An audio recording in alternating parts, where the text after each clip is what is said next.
your way of being in relation to listening.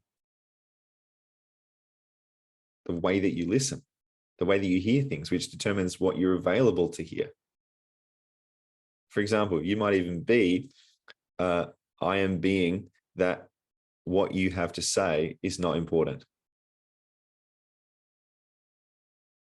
Now, if who you are being in a conversation with someone is, I am being that what you have to say is not important, and what I have to think is more important than what you're saying, that's going to create a particular, you might say, a particular level of receptivity in the information that's coming into you, to the point where there's maybe no information coming in to you from the other person. It's simply you projecting information onto them, you having an opinion or having a projection or a thought about them, instead of actually hearing what is being said. Okay, so this is another invitation that you can explore, is who am I being in the listening of this person? Am I being intentional? Am I listening to make a difference? Am I listening to be impacted? How present am I to what's actually being said? Am I being someone who's available to hear new things that I've maybe never heard before? Just like when you might be listening to a Sid Banks audio. If you are listening with a level of ease and receptivity, and like it's almost like, imagine if I was going to tell you, hey, listen to this one Sid Banks track, and you are going to enlighten. You're going to listen to this track and you're going to get the secrets to the universe. Trust me, like listen to this one track, and you're like, what? Like you're kind of showing up with that level of intention and presence. You're like, where is it? Where? Right? Right. Now imagine if you were to show up with that level of listening, of like, I'm going to listen now with the intention of enlightening and with understanding the nature of reality and transforming myself. Like imagine if you were to show up with that level of listening. In the same way as if you maybe had some of the relationships that you might be listening to, where you might have been a little bit, you might say, where you have not been present. Imagine if you were to show up to them and listen to them like you've never listened to them before. Like with an intention to be, I'm going to be so present to you. I want you to be impacted by my presence. I want you to know that no one has ever listened to you as presently as I'm listening to you right now. Imagine if you showed up with that level of being in the listening of someone else. What might they notice about you? How might they feel in the conversation? Simply from you being more of an open, expansive space that you're listening from, where there's less chatter inside of you, less internal dialogue. And one of the distinctions, or one of the aspects of listening that I love to talk about, that I really love, that I feel like is powerful, is if we are truly listening, there is actual silence inside us. Like true listening means that there's silence in us, meaning we're not adding to the conversation. We're not thinking over the top of the conversation. If you're thinking over the top of what someone's saying, you're not listening to them. You're listening to yourself. In fact, you're not even listening to yourself. You are creating dialogue. You are creating a conversation inside of you, rather than actually being present to the conversation that's coming into you.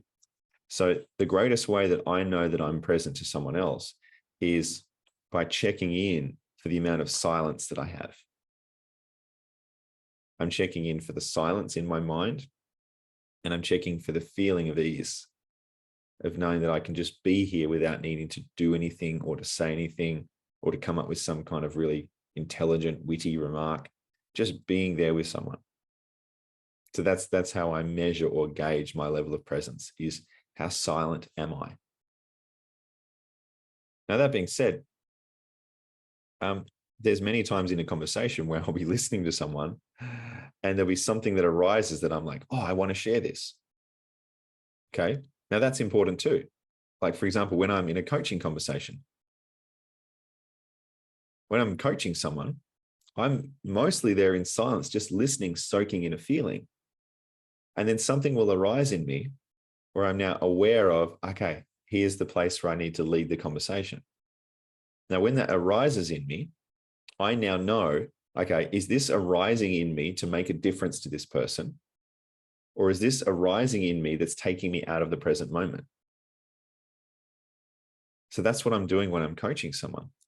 I'm evaluating what's the noises and what's in my awareness. And is this actually going to make a difference to this person? Like, is this information informing how I can make a difference for this person? Or is this information arising something like, what am I going to do for dinner tonight? Okay, that's not like discard that information. That's not helpful. But if the information arising is, oh, I can see that they have a misunderstanding, I can say, cool. I might say to someone like, I might say, Andrew, cool. Thank you for sharing like where you're at there. I've got a question for you. So now a question is arising in me that I now know I can share that's going to make a difference to them. So in the context of coaching, yeah, that would be us as a coach now asking a question or making a comment or sharing an insight of saying, hey, here's something I feel like is going to make a difference to you. In the context of being in a relationship, maybe it's just continuing listening. It's like, I want my partner to be heard. Like, I'm going to be really present here to fully hear you out without interrupting you, because I want you to be fully heard, because I can see this is something that's important to you. Or maybe I'm going to ask you more. Hey, I really love this. Tell me more about that. Or maybe it's, hey, I actually have something that's really important for me. Is it okay if I speak? Is it okay if I have a turn to share? Because I've got some important things that are really tender for me that I would love to share. Is it okay that I share those now? Right? Rather than kind of thinking them up in your head and going, cool, I'm now building up a stockpile of things that you wait till I'm going to talk. I'm going to talk about this, this, and this. Right. So I just wanted to invite you to be aware of when you are listening. There's no right and there's no wrong. Just be aware of when you have content in your mind that you're kind of like stockpiling, ready to kind of share, that can prevent you from actually hearing what's coming in. Now, if you do have a stockpile of information in your mind that's important, right, that you don't want to forget, like in a training like this, you might write it down. Or you might decide to not write it down and be present to it, and then listen to the replay again. Because you might find in you writing down stuff that you feel like is important, you miss the gold. Because you're too busy writing that you're not actually present to that gold that was coming in. Kind of like you might have been driving in the car listening to a Sydney Banks audio, but you've drifted off thinking about what you're going to make for dinner that night. And Sydney Banks has just shared the secret to life, and you missed it because you were thinking over the top of what he was saying. Okay. So just want to let that land. Just take a moment to just be with that. You may want to think about that. You might decide just to be present to that. You may just want to allow yourself to be in silence right now. Just allow yourself to be with that who you are being in your listening of others is impacting their experience of you as well as what you hear from them.